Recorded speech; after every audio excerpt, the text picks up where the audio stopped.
Greetings, every peoples! Your cult of personality, your Toon Critic's name, Toon's name on the game. Welcome back to Roundtable is Magic. This is another interview episode. You've seen us talk with Chiarazani, Vincent Tong, Peter New.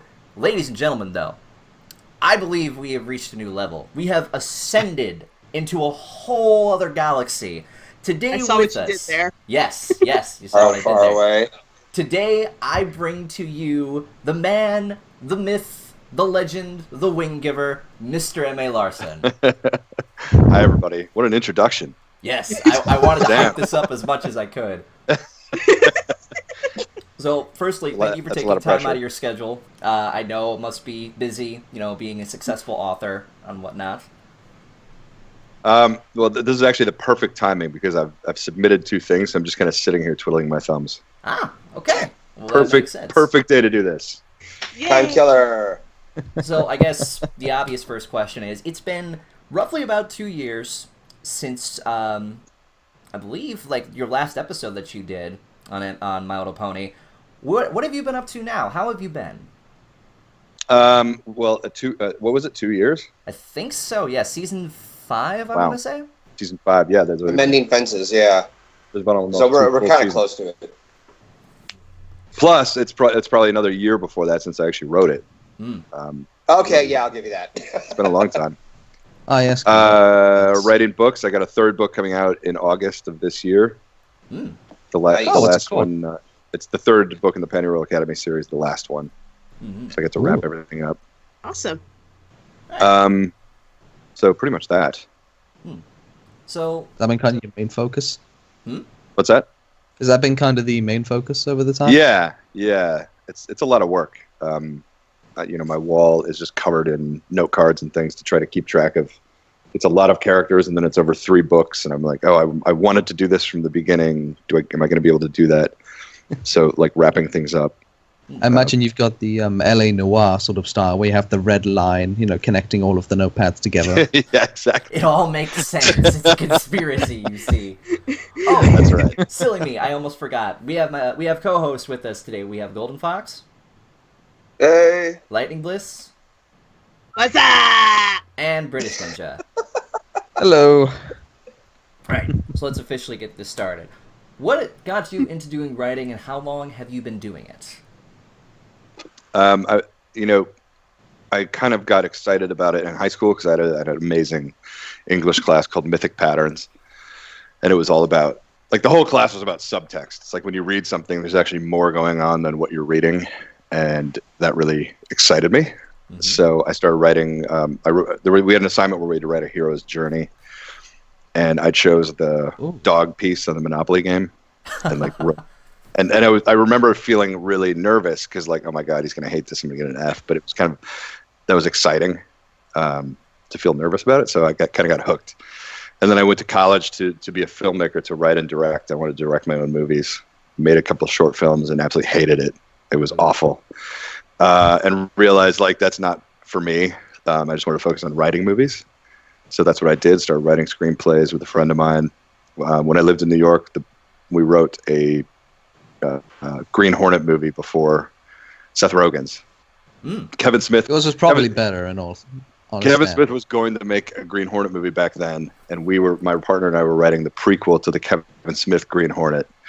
And then, basically a month after we finished, Miramax and Disney totally imploded. So that was it for our project. That was fun. I I thought it was a pretty good script actually. But the Green Hornet is such a lame character. He has he has no powers. He has no skills. That's the point, isn't it? It's all a beautiful satire of. Oh, is that what it is? I didn't even know that. It is basically. I always car. felt it's like he has a great super cool car. He has a cool name. His sidekick is the one who has to do all the work. Yeah, his sidekick is way cooler than him. Yeah, he's just kind of an idiot. Always reminded me of Inspector Gadget, A little bit, there you go. See, we were trying to do a straightforward Green Hornet. I mean, that's where we went. Anyway, so then I moved to LA and really didn't have any idea what I was going to do. And a friend of mine was working at Cartoon Network, and he's like, we need writers on the show. So he told me to write a couple of SpongeBob spec scripts, and I'd never seen SpongeBob. So I watched Oh boy. I watched hours and hours of SpongeBob and was like, oh my You god, poor this is soul. actually no, it's great. Well, I it depends totally on which loved it. SpongeBob you watch. So. Well, this was 12 years ago. Ah. Oh, Okay. beautiful. This was probably the earlier seasons then. Okay, that makes sense. I was really blown away by how smart it was. And so I wrote 2 episodes of SpongeBob, not to get onto SpongeBob, but to get onto this other show at Cartoon Network. And they liked them and hired me, so then I just started writing cartoons. And then the very second thing I did was at Cartoon Network, I wrote an episode of Foster's Home for Imaginary Friends, which was where I met Lauren. And then years later, reunited with her on My Little Pony. Mm-hmm. And it's been a long, long road from all that leading up to My Little Pony, and then the even longer road going through that. Yeah, and I never expected to be writing cartoons, much less My Little Pony. I came from like a household of just me and my brother, so it was very Transformers and Mask and G.I. Joe centric. There were no ponies in my house, which is actually that's why I use my initials on the show. My MA. Yeah, my Heard agent about that. My agent was like, you can't use your real name on this show because most of my credits were kind of action-y boy show credits. So I picked MA hoping somebody would think it was Marianne. Oh my god. Wow. So now that you've almost gone infamous with your current initials, MA Larson, do you think you'll be keeping those Yes, when I like going it. forward? I do like it. I like it a lot better. I never really liked my name. I think my name is kind of lame, so I'm We believe in I everyone would say it's listening. lame. I'm very happy to have it. All right. It's always good to have a pen name. Yeah. Yeah. Okay, so you already talked about sort of what inspired you to write books of fiction, but when you brought up movies, I was like, wow, what movies inspired M.A. Larson to make his own films? Like, that sounds really cool. My dad was like really good at showing my brother and I totally inappropriate things for our age. Like I remember seeing RoboCop in the theater. Oh, good movie. And I was like really young, and the dude gets his arms shot off, and there's like the toxic waste melty guy, and it was so. God. I was sitting there like just with my jaw on the floor, like, oh my god, what the hell is this? But just loved it, totally loved it. And he did that a lot. He showed us movies we had no business in watching. So I saw Apocalypse Now at a really young age, and that's one of my all-time favorites. I don't blame you. Basically anything Francis Ford Coppola made in the 70s. Awesome. All right. So would you have made films that were completely inappropriate but kick-ass for children? Well, I never wanted to do kids content. I never had any real background in it or interest in it. I just kind of ended up there, weirdly. But I suppose that's kind of like, I think it kind of helps. Like when I got hired on My Little Pony, Yeah. I didn't know anything about it. And my influences are completely different than a lot of other people who work in animation. Because I didn't grow up really watching all that stuff. People make these anime references and I don't get any of them. I don't know anything about anime. I have nothing against it. I just never really... Yeah. It sounds like the classic case of you growing up during the pink and blue separation. Yeah, that was my generation too. Same here, the early 90s. Yep. It was not only that, it was, my dad was a DJ on the radio, so like the music I listened to was from the 60s and 70s, and the movies I watched were from the 50s, 60s, 70s. Everything he showed me and introduced me to was before my time. So I was always sort of like watching and listening to things that nobody else my age was. And it just stuck with me. I don't know. I connected with it. I like that stuff a lot. Oh, God. All right, Fox. So I was listening. listening to Queen long before Wayne's World came out. Yes! That's a classic right there.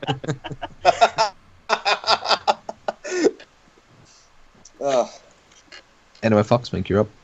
Yeah, we have a lot of things. There's a lot more things we can share in common, and that's part of what helps fandoms grow together. For my question, how has your opinion on the Brony fan base changed since it initially started? I think it's kind of a sad question. Ooh. Here Well, we go. it's you watch, like, I watched that documentary that Lauren made not that long ago, because I was going to interview her at one of the conventions a couple years ago, and so I watched that documentary just to kind of like see what it was all about. And I didn't go to that convention that it took. It was at one of the first BronyCons, and I wasn't there. And the joyousness, like the the dancing and the singing everywhere and all the craziness. It doesn't quite feel like that anymore. It's still awesome. Like, it's still super fun. But now everybody kind of, not everybody, but if you go to a convention, like, most people know each other. They've seen each other at other conventions. You know, the spontaneous singing seems to have died off a lot. And that's to be expected, you know. Things like, it's been a while now, right? It's been many years. Yeah. That's a long time, so it's kind of a dramatic change, yeah. But it's good. It's less of like the crazy, this is so weird that we're all doing this kind of vibe, and it's more of like friendships have matured into longer standing things. It just feels a little more sedate than it used to, I guess. Yeah. Like a family reunion. Yeah, exactly. That's Which what we call totally it. to be expected. Whenever me and a lot of our friends, we meet up at cons, it is basically like a little family reunion because we always spend so much time like away from each other, and we have like Skype, we have like some other things, but it doesn't beat actually going to these conventions and being there live for like people doing panels, having fun, like when everything's all said and done, just chilling in our hotel rooms and just having a great time, Absolutely. Yeah, it's another nature of the beast thing is so much of the fandom was created online. So yeah, of course, when you start seeing people over and over conventions, you get that kind of familiarity, and it's great. It's really nice. Right. But I guess I would say it's less of like enthusiastic, maybe. Yeah, we have been going for like 6 years, so yeah. So everybody personally is 6 years older. I guess the sort of whimsical nature of it all has started to sink in. It's like, okay, yeah, we're a thing now. We're established. It's more organized, if anything else. It's not as hated now as it was, or not. I wouldn't say hated. More so, just looked down upon or more controversial. I think it's settled in now that this is a thing, and it's not really as bad as people made it out to be when it first became a thing. It was so unique and strange and like cool. And now, you're right. It's just sort of like, oh yeah, that's how that happens. That's cool. It's not the weirdest no big deal. thing. Right. Yeah. So, Bliss, I believe you're up. Okay. Well, you were talking about characters and writing in general, and that you initially didn't plan on going into cartoons in general. So that being said, what has been the most challenging character for you to write this far? I was always very thankful that I didn't have to write any cadence. Now that's actually interesting. I'd like to hear more about this. So much burn. No, I completely understand, sir. Please go on. With a character like Cadence, who I didn't create and I didn't have anything to do with, and I don't really know that well, I would want to find like, what's the funny thing to do with her? Because she seems very straight, right? Like she's very princess. boring. I call her the Barbie girl of the princesses. All she does is everything right, and she either needs saving or she's out doing something off screen and nobody cares, and that's very frustrating. Smile and wave, smile and wave. And listen to Aqua's Barbie girl. But continue, sir. Sorry. Well, everything you're saying is right. It's just sort of personality-less. So if I was writing a Cadence episode, I would want to be like, okay, what's everybody expecting, and then what can I do differently? Which I think is what Lauren did so well in the very beginning with like Rarity. When I first signed on, and she showed me the Bible, and she's like, "Here's the characters." I was like, "Oh God, I hope I don't ever have to write a Rarity episode." She's like the fashion pony, boring. And then very quickly I was like, okay, she's awesome. I get it. Like there's so much more to her than that. And she's really fun to read. She's my favorite to write now. So with Cadence, I would want to do that. I would want to like really figure out what's the way to make her surprising, because I don't think she is. I mean, I haven't seen season 6 or 7, but she's just sort of there. Oh, you don't watch the show now? No, I haven't seen it in a while. Ooh. I mean, can I give an opinion? Sure. Yes. What I would love to see from her is like, just like I would like to see from Celestia and Luna even, but what is it like for her on a daily basis as a ruler, because we don't see the stresses she's going through, and now she's a mom, and we can clearly tell she's strained because her mane is a bit of a mess, but not as big of a strain as Shining Armor. But I would love to see her stresses and trials that she goes through, because surely she's not always perfect and she's not always going to do everything right. So Absolutely. I'd like to see some of that. Yeah. I always wanted to write I don't know why this didn't happen. I always wanted to write the episode of the Day in the Life of Celestia. This was before Cadence existed. And the episode Ponyville Confidential, there was all those like articles, and there was Princess Celestia eating cake. Yeah. The very first version of that I put in there was it was a picture of Celestia coming out of the gym, like with her gym bag, and she's all sweaty, and it says it was like princesses, they're just like us, like Us Magazine does. And I was like, this could be a whole episode. Like, what's a normal day for her? She's in a carriage and the wheel breaks and she's got to go take it to the shop. And, like low stakes. I wanted to see a really low stakes. Yeah, exactly. Cadence, you could totally do something like that with her. And I bet she has a side to her that nobody knows about. Indeed. And what is that side? Now my little headcanon is that M.A. Larson is like, this Alicorn is so boring. I'll create my own. Move aside. Here's my original character that's going to blow them out of the water.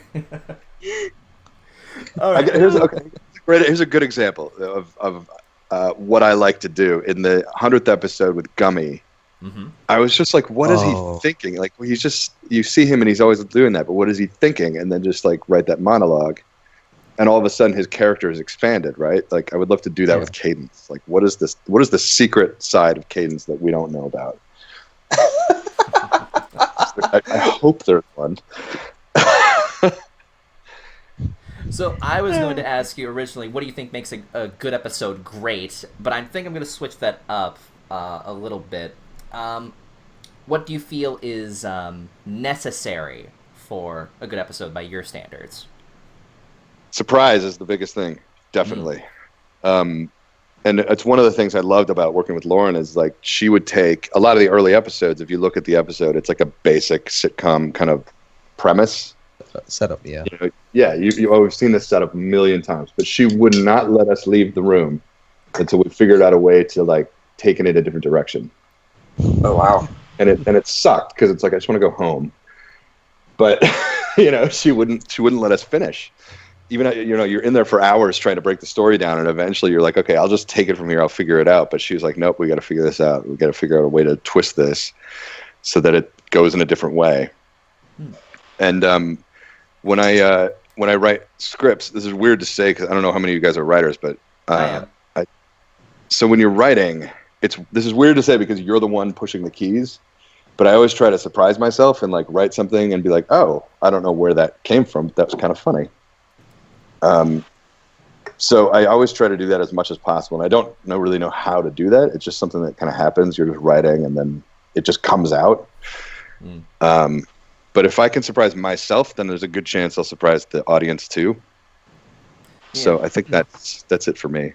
I love surprises. I think we live in sort of a day and age where when we see movies or books or stories now, it's so hard to find something, I think, original, because everything's kind of already been done. We're just waiting for kind of a new twist on it. We're waiting for something fresh that maybe you could take something old and put a new twist on it to make it more interesting or something new, because it's hard. It's hard to get a good surprise out of people these days because no question. So many people think they know what's going to happen, and they're just like, oh, well, I called that, I guess, and it ruins it, and that really sucks. Yeah, absolutely.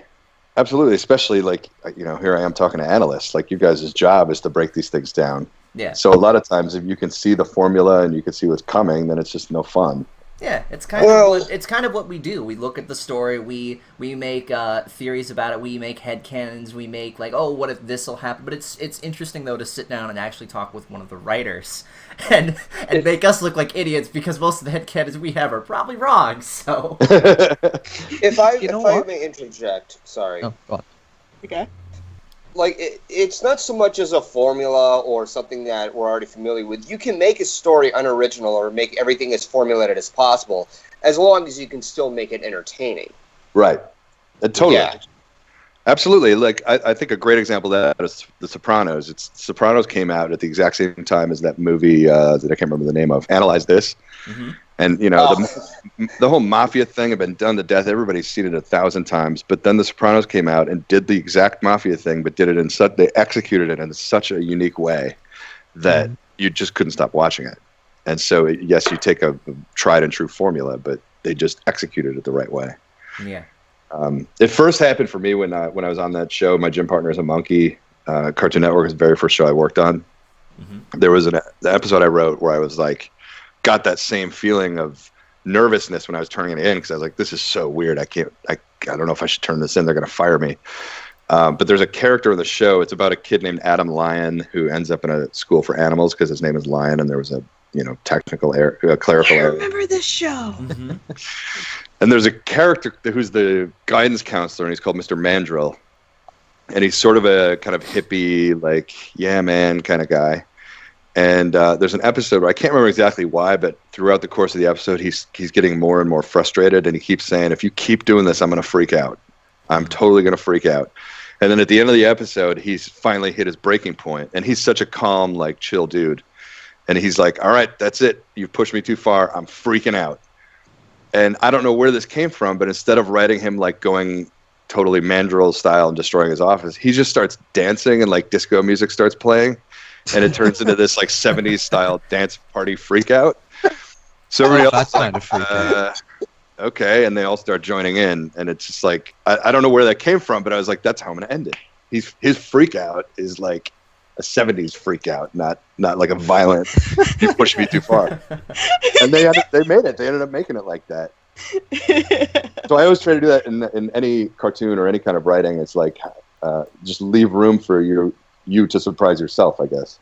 Right. And that's good, I think. All right. Fox, I believe you're up next. Yes. How does it feel going into MOP from an MOP writer to actually writing a book for Pennyroyal Academy? The transition, it was really, basically. Yeah, it was really hard. It was super hard. Wow. That Pennyroyal Academy started out as a cartoon. I pitched it to Disney Channel years ago, and they bought it, and we were developing it for a long time. And you know Demi Lovato? Yeah. Wow. Yeah. She was going to play the lead role. So we got that far. We got all the way to like casting, and then it fell apart. So then I got all the rights back, and a friend of mine who's a book agent, she's like, "You should write this as a book series," which never occurred to me. And then for the next 10 years, I just kind of wrote it on the side because I was writing cartoons during the day. Yeah.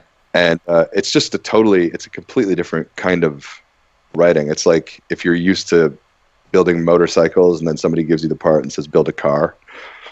You know what I mean? It's it can be freaky. It's the same discipline, but it's completely different. It's a completely different thing. Just on the basics, like a screenplay, every screenplay is written in present tense, whether it's cartoons or movies or video games or anything. That's just how it is. They're written in present tense. And I was writing the book, and I just would notice, oh shit, I just switched into past tense, or I switched into present tense. I was trying to write in past tense. So just like technical things like that was really hard to switch.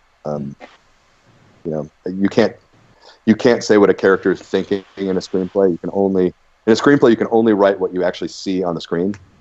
But in books, of course, you get into characters' heads, and you have a lot more freedom in terms of that. And I couldn't get used to that either. It was really difficult. And I think my first book actually suffers quite a lot from that. The second and third ones are a lot better.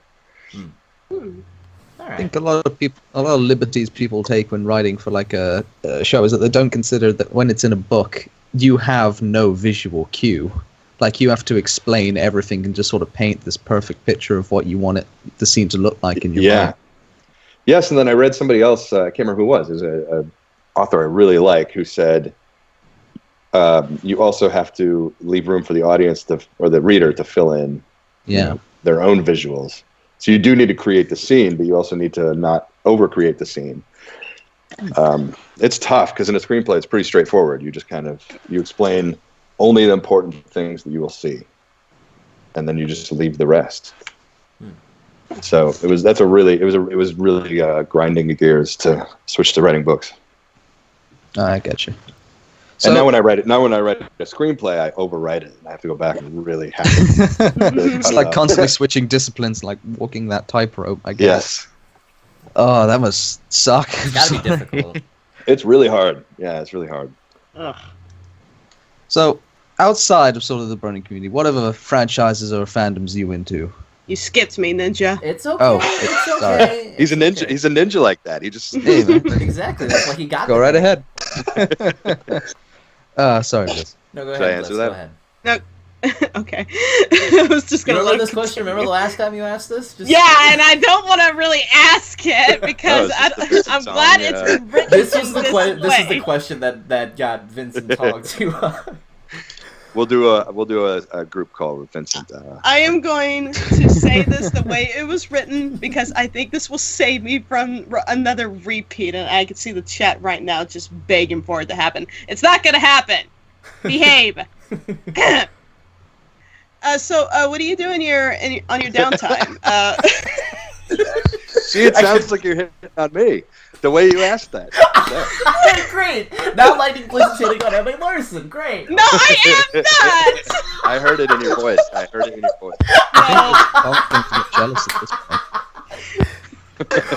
Bliss, you don't Well, I understand. think I You're was already set a up. princess. You already got your wings. All right. What more do you Okay, want? first off, Jeez. there is no monarchy in the analysis community. Shame on you. Second, I'm happily married to my husband almost 4 years.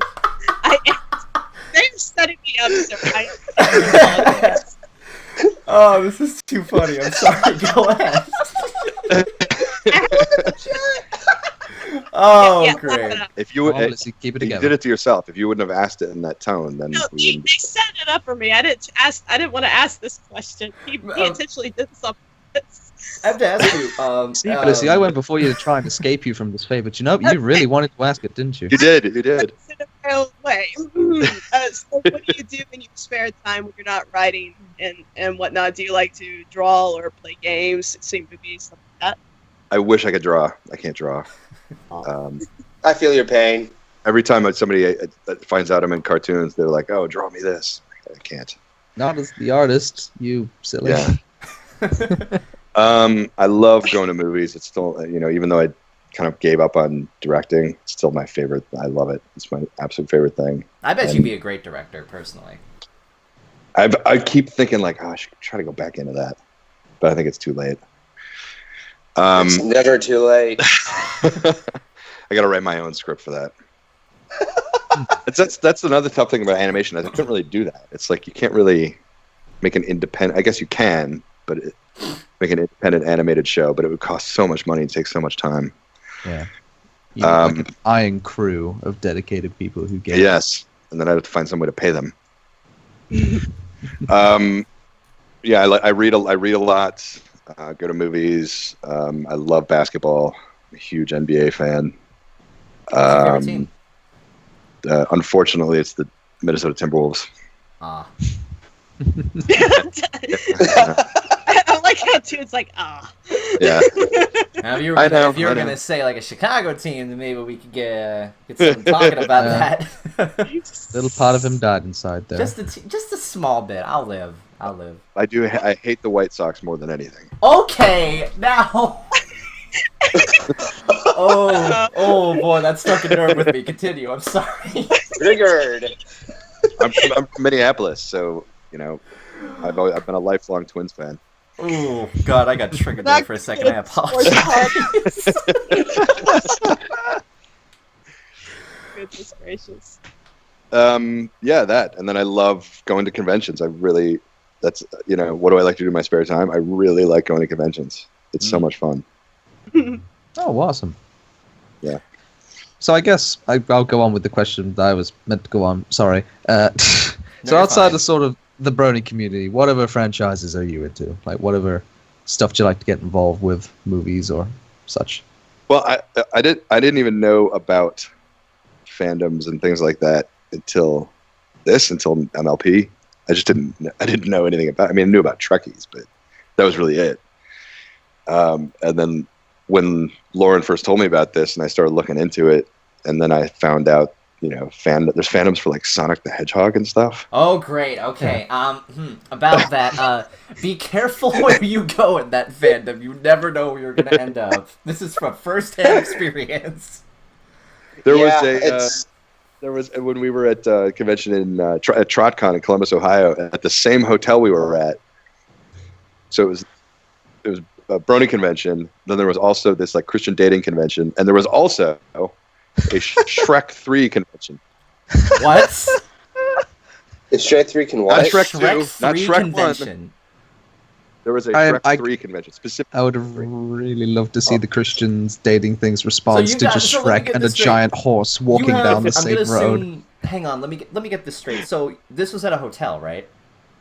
Yes, Okay. So they were all in the same hotel. how do you have a hotel that hosts at the same time a Brony convention, a Christian dating convention, and a Shrek 3 convention at the same time? They pulled it off. And I think, to be fair, the Shrek 3 convention wasn't that huge. Well, like only a few people in a you room. think? Well, you should have seen the Shrek 2 convention. It was fantastic. It was mind-blowing. Wow. Okay. It's then. odd. Why Shrek 3? What? I know, it was so odd. So then I was like, okay, there's fandoms for everything. I get it. Got it. That's Um, pretty cool. I don't know. I'm not super into franchises. I love the Harry Potter. I love Harry Potter. Awesome. So good. Yes. Wingardium Leviosa! Since but, like- people probably asked us, what is your house? Your Hogwarts house? Oh, I did that. I did one of those sorting things. I think it was Ravenclaw. Pretty sure All right. it was Ravenclaw. Oh man! Why Yeah, does everybody get the cool houses? You in Hufflepuff, Blissey? Yes, I'm in Hufflepuff. Ah, Oh. Yeah, so think I was a Deadpool. Gryffindor. So nee. Yeah. I saw that. Anyway. I'm trying to think of others. There's, I'm not really into that kind of thing, I guess. Okay. that's fair enough. I would love to. Like, I've seen a few anime things recently where I was just like, holy shit, what have I been missing? This is incredible. So I may at some point have to really dive into that, but I haven't yet. That's understandable. So Yeah. going back with that whole TrotCon convention story thing, that I'm not gonna forget that. That's freaking weird. Do you've been to so many different conventions. You've basically been given, like, you've been memed by a lot of people. Whether it's your the whole M.A. Larson will give you wings, or he'll literally sign anything, like with a Sharpie or anything. Right. Do you have any fun con stories or interactions with fans or members of the Rona community, or even like the other special guests there? You did tell us about the Vincent Tong one. Would you mind retelling that? Oh boy. It's a song one. I was at a convention in Salt Lake City, and I was doing a panel where I had to project my computer because I was breaking down a screenplay on one of the episodes. And so they projected my computer, and so as a joke, I put Vincent Tong's headshot as my wallpaper. So when they first projected it, everybody would see that I had Vincent Tong as my desktop. And then I didn't take it off. I left it on there. So on the plane, I opened my computer to start working, and there's Vincent Tong, and this old guy next to me. He's like, "That's a good-looking guy. Is that your boyfriend?" And I was sitting there like, you know what? That would be way easier to explain than why I actually have Vincent Tong. He's No, you see, we were at a Brony convention. Yeah. See, there's this character called Flash Sentry. What's a brony? I'm like, yeah, that is my boyfriend. It's much easier that way. But for real, were there any other stories? I mean, the signature thing is kind of incredible. Just kind of, I signed a cop at one of the conventions. She came into the autograph room because she saw people in cosplay like walking around. She's like, "What the hell's going on in here?" And she walks in, and I looked at her, and I was like, "Can I sign you?" And she's like, "Sure." She didn't even ask why. She just came over and stuck out her arm, and so I signed a cop. And she never washed that arm again. He was just And then like, "Who the quite hell is M.A. Larson?" Quite possibly the craziest one of all was at Nightmare Nights last year in Dallas. Mm-hmm. They have the sponsor dinner at this restaurant, so we were at the sponsor dinner, and we're all this huge group eating dinner, and a woman comes over, and she's like, I can't remember even how this started. But she was there with a bunch of friends of hers who were all equestrians. Like, they were together because they were horse people. And they were sitting next to us. And one of our group recognized one of the guys there and said, I think that dude is an Olympic equestrian, like a gold medalist. So we looked him up, and sure enough, he had won multiple gold medals in equestrian events. And so Karen, who was in our group, she like brokered this deal where I would get to sign this guy. And he was so baffled. He like had no idea what was going on, but he was totally fine with it. He came over, he stuck his arm out. So I got to sign a gold medal equestrian Olympian. Wow. And that was documented. Yeah. Cool. Signed multiple cars, an airplane, a bus. It's just weird. Wait, an airplane? He signed an airplane. How did you sign an airplane? Like, A baby. The baby was actually the first. The reason this happened was at one of the conventions during the charity auction. I said I'm going to go around. They were bidding on something that I had put in, and I said I'm going to walk around this room just signing random things as long as the bids are happening. And so that's how it all started. So then I just started signing like a dude's shoe and another Sharpie, and I signed a baby that day. Signed a baby? And then I signed the same baby the next year. They brought the baby Oh my back. god. I think you What a accidentally coincidence. christened that baby. Like, that baby is now called M.A. Larson. You know that, right? Oh gosh. I signed a cat. Oh, how did you sign a cat? That was That's really That's not difficult. bizarre. That's just impressive. How? That was really difficult. That was not easy at all. The fur does not make it easy. All that fur. Yeah. So that's all fun. And then in terms of like the other guests, I'm trying to think. It's nothing really crazy. When you said plane, I'm assuming you meant like a toy plane, not like an actual airplane, right? Well, now I'm trying to remember this one. Did you was a sign small- an actual airplane? Yes, I did. No. Let him talk. No. Okay, you know what? I want to hear this.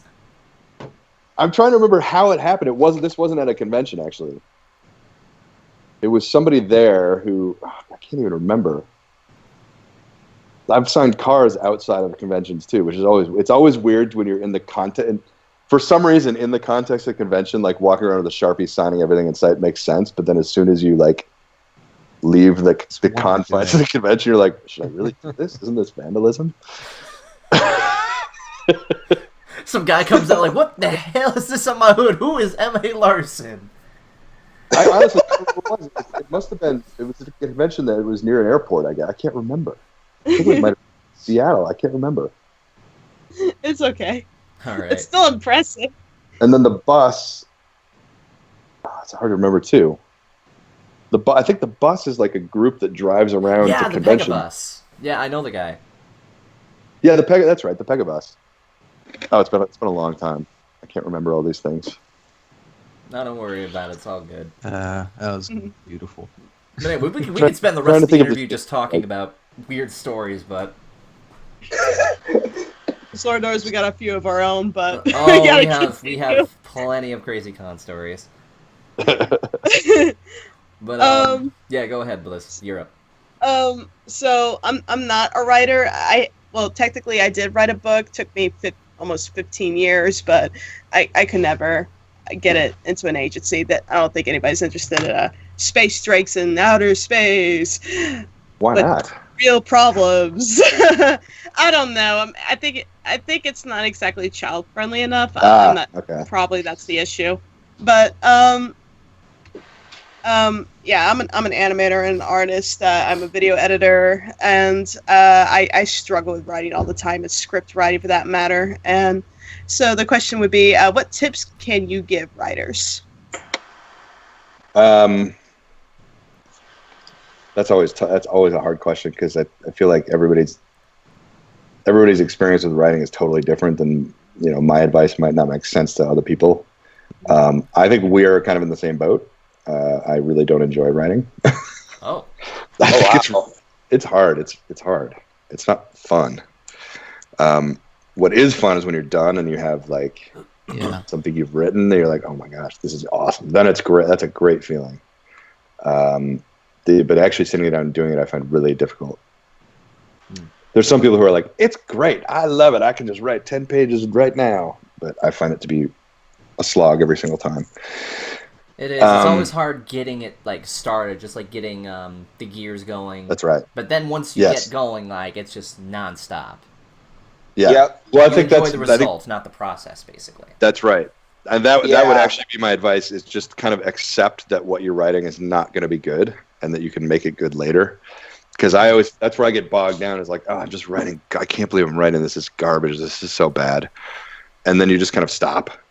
But if you just kind of like, you know what, that's all right. That's how it goes. This is the first draft. Nobody's going to see it but me. It could be bad. That's no problem. You often find out it's not as bad as you thought it was, and then you can go back and fix what needs fixing. So to me, that's it. It's just like come to terms with the fact that you like garbage and finish. The most important thing is to finish. Yeah. All right. Fox, I believe you're up next. Mm-hmm. And we're almost done too. Yeah, like you said, sometimes when you're writing something, you feel as though it's not going to be good, but you'll learn to accept the fact. What else do you think keeps you going, and what helps motivate you to create more? And this could be generally anything. I have way more ideas than I can actually do, and so that's kind of painful but great. It's like I never reach a point where I'm like, what am I going to do now? Because I have so many ideas I want to do. It's just like the agony of sitting down and doing them. So there's ideas that I think are fantastic that I've just had to let go because there's so many. I keep having new ideas. So it's just that. It's like, oh, I really want to do that. I just want to do this idea. So I think that's it more than anything. Like I have shows that I came up with 10 years ago when I was first trying to pitch my own that I still think are good. That I just need to go back and pitch again. I just haven't, I came up with entire pitches that I never actually pitched. Ooh. That's just dumb. Then I've done all the work and So like, nah, I'll do it tomorrow. Exactly, pretty much. So yeah, I have so many ideas that I want to do that's what keeps me going. It's like, I got to finish this one so I can do that one. And then I can do that one. So I guess that's it. Well, I guess I'll go. Yeah. I apologize if you've been asked. Oh, of course she chooses now to turn on the vacuum cleaner. Obviously, perfect. I suppose you've been asked this question many times before, so I'm sorry if this sounds repetitive, but what is your future with My Little Pony and being a successful author? Do you like to see yourself writing for the show, or is that part sort of moved on? I would happily have continued on writing for the show, but it's not the same as it used to be. Things have changed on the show. There's an episode coming up that has my name on it, but I didn't really write it. Wasn't my idea. Yeah.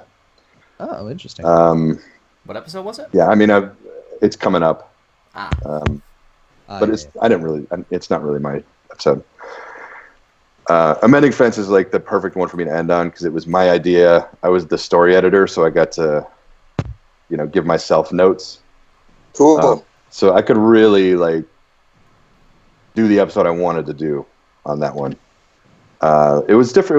It was just a different time in the first couple seasons when Lauren was in charge because Lauren is an artist, and she did things from premise all the way through to final mix. She watched the episodes from start to finish, and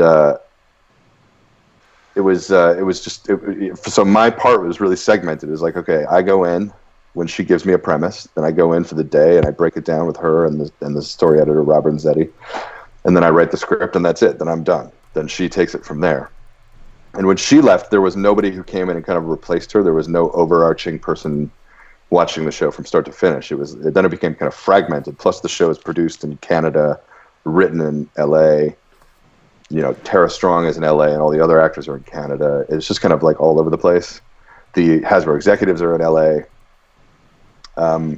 So that without having that one person kind of watching it from start to finish, it just kind of felt like it segmented a bit. And the script it became more like every other show I've worked on, I guess. The magic was basically going away, which was freaky considering the show is Friendship is Magic. Right. Yeah, it was just like I would write things I was really happy with, and then they would kind of end up different for unknown reasons. Which is understandable, I suppose. It is a shame. Yeah. Well, Yeah, and then obviously the show became a huge success, so more and more people wanted to have their say. So, where from my perspective, in the first couple of seasons, where I pretty much just answered to Lauren and Rob. Rob would give me notes, then Lauren would give me notes, and then they would get the Hasbro notes and they would filter them and give me the ones they wanted me to have. But that was kind of it. It was like I answer Lauren and I try to make her happy. That's my whole job. It's like to give her something she wants.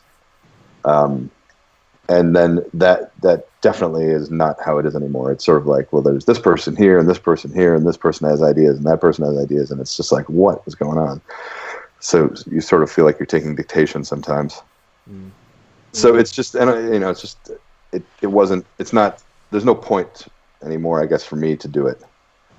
I also made the mistake of like becoming way too invested in it. I really love the show. Most shows you're on, you're just sort of like, yeah, fine, do whatever you want with it. Yeah, exactly. The show is kind of dumb. But I really, really like the show. So, it is what it is. I don't want to like badmouth anybody involved in the show because they're all great people.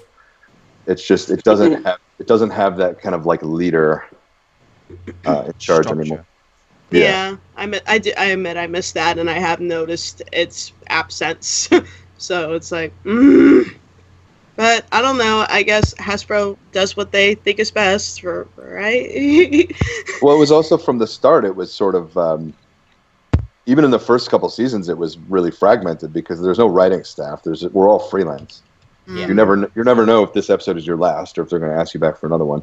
So characters like, Discord. I wrote the first couple of Discord episodes, and then he came back in season 3, and they changed him and they made him like friends with Fluttershy. And then on season 5, I was story editing another Discord episode. And I didn't have anything to do with that season 3 episode, and was like, oh, they did that with him. It's just weird, like a character that I wrote the first couple of times. And then he gets changed and brought back. You're like, wait a minute. Yeah, things have happened with him that I wasn't privy to, I wasn't a part of, and now I need to write him in this new way. It was weird. It's weird, but that was the nature of the show from the very beginning. That's not new. That's how it always was. A lot of people had the same thing. I'm trying to think of an example. Amy wrote the first episode, or Cindy wrote the first episode of Gilda. Yeah. And then who knows who else? I don't think she came back till season 5. But you know what I mean? You can. Yeah, I get what you mean. You can kind of create a character with Lauren and Rob, and then somebody else writes the next episode, and there's things happening to that character that you don't know anything about. So that's another thing that happens. But that is again kind of happened from the beginning. If it's any consolation, I've always seen that my favorite Discord episodes are the one that sort of atone back to how he was when you wrote him. Sort of the more trickster-esque rather than the friendly trickster, I guess, but the more chaotic trickster, like being as he was when you wrote him, like same sort of manipulative issues, but using it to push the characters into the right direction rather than, just doing it for the lols. Yeah, I mean, I'm not going to disagree. I don't understand. I don't understand the point of the character if he doesn't have that capacity to go back to how he used to be. If he can, it's fine if you want to make him like friends with the main cast and find a way to bring him back. That's totally fine. But if he doesn't have that capacity to snap, like he should be scary. Even when he's your friend, he should be scary. I think. Yeah. And so the season 5 episode at the gala, where Discord goes to the gala with the smooze. Like Natasha had written such a funny script. It was so, and I think that episode's really good. Oh yeah, it is. But the point at the end where he grabs Tree Hugger, someone through time, and the original script, it was Vertigo. He grabs her and he runs up the kind of the bell tower, and he's going to throw her into another dimension. And Fluttershy's chasing after, like, stop, Discord, you don't want to do this. And he goes dark. Like, he opens up a portal and he's about to throw her in, and Fluttershy has to. It's really dramatic. Yeah. Fluttershy has up on the bell tower and the whole thing. And Fluttershy has to talk him down and say, just because I'm friends with her doesn't mean I'm not friends with you. And it's this whole thing. And then when I watch the episode, it's like, here's a sock puppet. You know what I mean? Yeah. They just So that's what happened in the episode. You open up the portal and it's a freaking sock puppet in live action. yeah, and That is and one it- dimension you don't want to go to. That is YouTube. I mean, to be fair, like a lot of the notes that I got throughout the process was Discord doesn't do this anymore. He's not like this anymore. He's reformed now, and I kept pushing him like dark. Like he's got to have that. He's got to have that darkness still inside of him, or else what's the point? Yeah, make him fun. That's what we love about Discord. Yes. All right. Yeah, he kind of just became like the genie, you know. Yeah. Yeah. So to nicely wrap this up, real quick, Fox, Bliss, Ninja, I want to ask you guys real quick, just right on the spot, what is your favorite Emma Larson episode? Emma Larson episode. I'd have to check the list. But Honestly, there's actually quite a lot to choose from. I mean, honestly though, I mean, aside from Mending Fences, because that episode really got me bawling. When I mean, like crying, like a lot. But Sorry. I would have to. Oh no, it was in a good way because that episode like put me in both positions. I have been the friend that's felt abandoned, and I've been the friend that feels like I've abandoned a friend. But no, I think my favorite episode is actually. Oh come on. What was it about? Twilight becomes an alicorn. Magical Mystery Magical Cure. Mystery. Magical Mystery. Guys, I can never get the title right. It's called a cutie remark. I don't know why, but what I love about that. I mean, what I love about that episode is because I felt like it really highlighted the entire series as this is about friendship, and we stick it out no matter how bad things get. Right. And when we all come together like they did at the end, amazing things happen, and it also was kind of like one of those awe-inspiring, like, this is a mark on a new life, like you've achieved something and now you're going into bigger and better things, and you have your friends supporting you the whole way. And, I just love that feeling. The feeling that those episodes created, it was really well done. Well, thank you. Fox? well, So you're right. My favorite, it's a bit of a tie between Slice of Life and the Cutie Mark Chronicles. Oh, I like that one Because- too. Yeah. Yeah, for Slice of Life, yeah, the whole episode was incredibly silly, but that's the entire charm of it. You know, Gummy monologuing and a bunch of random background characters riding on some giant DJ mixing wagon of some kind and tripped over a freaking pole. There's just a bunch of shenanigans. But the thing that struck a personal note with me about the Cutie Mark Chronicles, it's not just that you get to know a lot of the main characters a lot more based on their backstory and their history of where they came from and such, but at the very end, when they all discovered how like they got their cutie mark and everything, it's cheesy, but it's such a wonderful moment when like they just take into consideration that, hey, we owe our cutie marks to you, Dash. But aside from the potential stirring of Dash's ego, it's just a good moment that, it's like we have been BFFs, and it's like we were destined to be BFFs, which is incredibly silly, but it's adorable. Yeah, and I think it's a nice message for a kid who's feeling lonely. If you like look out the window, yeah, your future best friend will be out there. A lot of people say the episode doesn't have a message. It's there. Yeah, It's really just looking on the bright side of life. That's the way I see it, and I just think it was just a wonderful way to be executed at the very end after you get to know everybody. Yeah. Yeah, thanks. I like that one too. That was the Lauren. I remember Lauren saying, because it's a really cheesy message. It's like, make it work. I remember I her saying we need to undercut this at the end and have Spike say to her, "That's really cheesy," and so he does. He's like, "When did you get so cheesy?" Ninja, what about you? well, aside from the Discord two-parter, I'd have to say that my favorite episode would be the Super Speedy Cider Squeezy. And I know Golden's going to disagree with me, but I thought it was really entertaining. I love Flim and Flam. I thought they were hilarious characters. And I just generally, it's easily one of my favorite songs in the whole series. That was one of the only episodes that was genuinely fun to write. Like, I actually enjoyed sitting down and writing. Oh, it's just when you've got these two snake oil salesmen coming down the road. I always find myself coming back to that one. So I'm like, yeah, when I want to have fun with this show, just maybe not think too hard about it, just enjoy a fun kid show. Wow. And I was trying to write them as like they don't in my script they don't have any differentiated personality at all. They're just two heads of the same snake. And they appear on different sides of you to try to confuse you and disorient you. And that's where they're like finishing each other's sentences, and they're always, rapid fire. It was just so much fun to write. Wasn't there an episode you were supposed to be writing? I think it was like something involving like a speakeasy or something like that. Flim and Flam. Wasn't there like a canceled episode? It was never approved. I wrote a vetoed, premise. Right. It was for the map when the map was calling the ponies to these different places, like Griffinstone. I had one where the map calls Rarity and Applejack to Philadelphia. And they show up and they're like, what's going on? There's a huge crowd and like, what's going on here? Why have we been called here? And it turns out Flam has just been elected mayor. Yeah.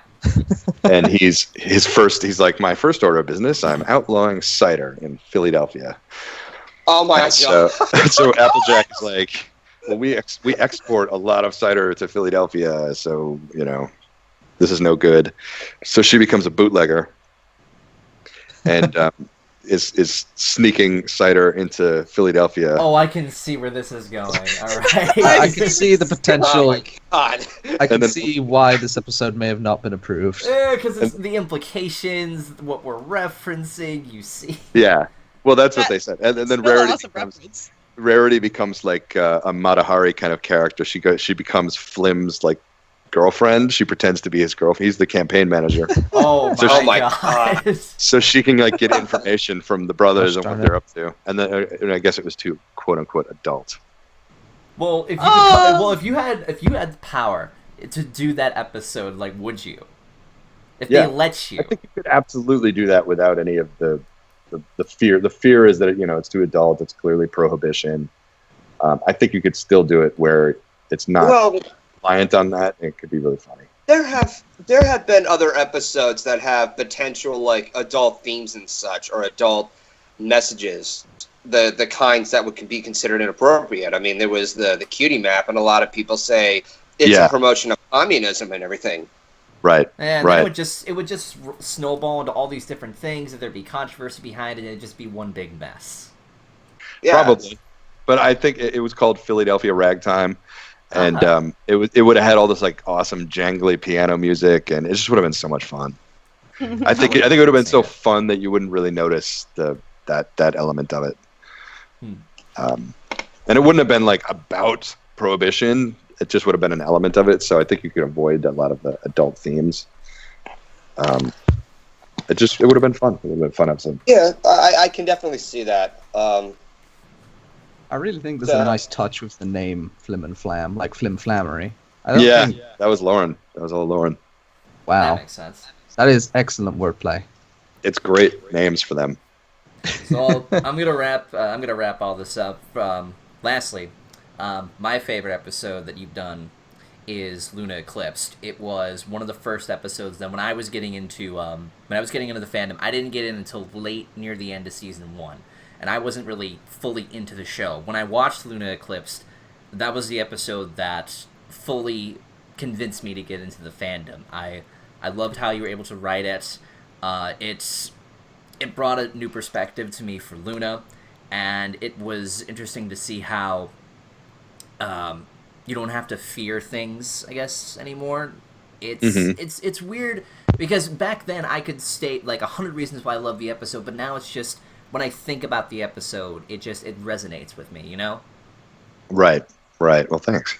And that's why there's another character where I'm like, I don't know if I could write a Luna episode now because I'm not entirely sure who she is. I knew who she was at that point, but so many things have been done with her that I don't know about that it'd be tricky. But that was it was an interesting episode because it was Lauren sends me a premise and she's like, here's the one you're doing the one where Luna comes back. I'm like, okay, so let me watch all the Luna episodes so I can figure out who she is and what she sounds like. And it's like, 10 seconds at the beginning of the first episode. That's it. I can work with this. I'll bet that must have been challenging. I did hear somewhere, correct me if I'm mistaken, that Faust was originally planning more episodes with Luna, but Hasbro turned it down because Luna was a villain and was considered too scary for kids. I don't know. That might be true. That may well be true. I'm not sure. Yeah. I don't know. Jeez. The original version we did of her, because I went to the meeting, and it's like, okay, so there's nothing to go on here. I watched the Luna scene, and there's no personality. So Lauren's like, we're just spitballing. Who could she be? Who could she be? And the first version of her was, I don't know if you guys watch Parks and Rec. You know the what's her name? Aubrey Plaza character on that show. Yeah, I know. Anyone? I do. She was more like that. Yeah. And then that evolved, like, as we did more and more drafts, into the Canterlot voice. Well, that's still So pretty cool. It wasn't just like right out of the gate, this is the Luna we're going to do. It just evolved over time, over drafts. Yeah. It kind of turns into something of its own. And I think the final version was much better than the earlier version. Yeah. Like, 'cause you also see a massive design change with that as well. Yeah, definitely. She goes from sort of a, I guess, light blue to this fully animated, flowing sort of mane. Yes. Like, you really do see the change in the many sort of iterations as it goes over. It's interesting to hear that the character, like, from a story-wise, went through similar things. Like, that's awesome. Yeah, they kind of all do, except for Discord. Discord was Well, Discord's already perfect, obviously. Well, that was a fascinating one, because we go to the meeting, and the premise, quite literally, all the premise said was Discord, the mischievous spirit of chaos, returns. That was it. And so I go to the meeting, and we're like, okay, so who's this guy? And Lauren says, oh, I know, he should be like Q from Next Generation. And I have never seen Star Trek. I've never seen any Star Trek of any form, so I had no idea what she was talking about. Oh no! Well, Oh my God. I can work with And this still. Yeah, she's like, okay, I got the right guy to do this episode. Who's this John Delancey guy again? Never heard of him. You want to just imagine Well, you then sitting there with like a pad of paper, and you're given like the script. You look at it, you just raise up your pencil, like, I've got this. I've got this. I went home and started watching, like, I was just going to watch one or two Q episodes, just going to get the flavor of it. And I ended up watching every single appearance he made, even Voyager. I just could not get enough of this character Q. It was so good. And so I really wrote him just like Q in those first two episodes. And then they actually got Delancey, so he was kind of that from the very beginning. I hope one day we get to have John Delancey on Roundtable. One day, maybe one day. He is so far though from us. We've got M.A. Larson, okay? If we can get M.A. Larson, we got anybody we The want. man, the Well, myth, the okay, legend. to be fair, yes, John Delancey, I'd love to have an interview with him. Heck, I'd just like to be able to shake his hand one day if I ever get a chance. But my dream interview is Bonnie Zacharel. Oh, she'll do it. You think so? Yeah, why not? I'm trying not to fangirl right now. No, we just have no way to contact her, but we can probably discuss it after the interview. Twitter. Anyways. She's on Twitter, Zach. I know, She's on Twitter. I know. I know. I'm sorry. I'm gonna sit at the corner and be quiet. Can I give you one of my favorite Delancey moments? Sure, go ahead. Sure. This was so awesome. This was like a couple years ago at BronyCon. They came to pick us up to come to opening ceremonies, and so it was me, him, and GM Barrow. I think that was it. Driving over to the venue, and we get out of the car, and we're standing on the sidewalk, just kind of waiting to go in. And meanwhile, inside this glass wall is like a huge line of people waiting to go into the room, like thousands of people, just snaked all the way down. And we could tell they were all looking at us. And then we go inside, and they all started chanting my name. Ooh. And I'm like, what is going on? Do you realize who I'm with here? Shouldn't you be chanting Delancey? And I was like, this is so good for my ego right now. I can walk the hall with John Delancey, and everybody's chanting my name. It was awesome. Wow. I was like, hey, John, do you hear that? Do you hear what they're saying? Yeah, Not that's you. me. Not you. Wow. Wow. That was a good moment. That was really fun. So this has been a fun hour, I have to say. There's just one last thing. I have a request, sir. Uh-oh. Oh boy. Can you make us Yes. all princesses? Can you make it happen? I know you're the man. You have the power. Can you make Oh my us God. princesses? I thought one of them already You was. want to be an alicorn? You know how hard it is for me to I be don't one. care. I want to be a princess, all right? That sounds really weird to say out loud. I realize it sounded better in my head. But please, can you make it happen? All right. I Your believe head- in M.A. Larson. Consider it done. Yes! All hail M.A. Toon, you made a deal with the devil himself. What I have you know, but it was worth it. I'm We had... gonna find y'all some pretty pink tutus and tiaras now. Excuse me a No, moment. no. I'm gonna be the princess of Edge. You're gonna be the princess of Rainbows. Ninja's gonna be the princess of the UK, and Fox is just gonna be a princess because he wants to be. done? Oh, so Fox gets to choose. Damn. Princess Some of fair. Fire. Somebody did send me All who after oppose me shall burn. Oh, hang on. after Magical Mystery Cure aired. Somebody did send me that Oprah meme of like, it's a you're a princess, you're a You princess, get a you're wing. princess. You Yeah. get wings. Yeah, exactly. Thought that was kind of funny. I think my favorite sort of, I think it was not a web comic, but it was some kind of comic where it was with Trixie and other people gaining wings like Cadence, and Trixie is about to grab her pair, and she finds out that they've been taken by Princess Big Mac, which, funny enough, happens later on in the show. It was all just a joke, but they knew. They knew sooner or later it was gonna happen, and the fan artists rejoiced. It was wonderful. You know the first appearance of that Princess Big Mac? Yeah? What? Yeah. Oh, that was crazy. I didn't even know Peter knew at that point, and I made some really lame joke on Twitter about his name, and he wrote back a really snarky thing about how I've never heard that before, and so I said to him, watch your sarcasm, or you'll be the next princess, something like that. Well, And then the you next went thing wrong. I knew, Pixel Kitties had drawn a picture of Princess Big Mac, like with the crown and the wings and everything. And Applejack was down on the ground, like saying, Big Mac, you get down here right now, something like that. It was really funny. So that I was the remember first that time he too. appeared. Yeah, that was a really long time ago. Oh, man. And then But any... and then Peter showed up to one of the conventions wearing a Princess Big Mac Yeah, costume. he did. He had, like, the whole dress and everything. That was, like, at a The whole BabsCon thing. thing. Yeah, BabsCon, that's right.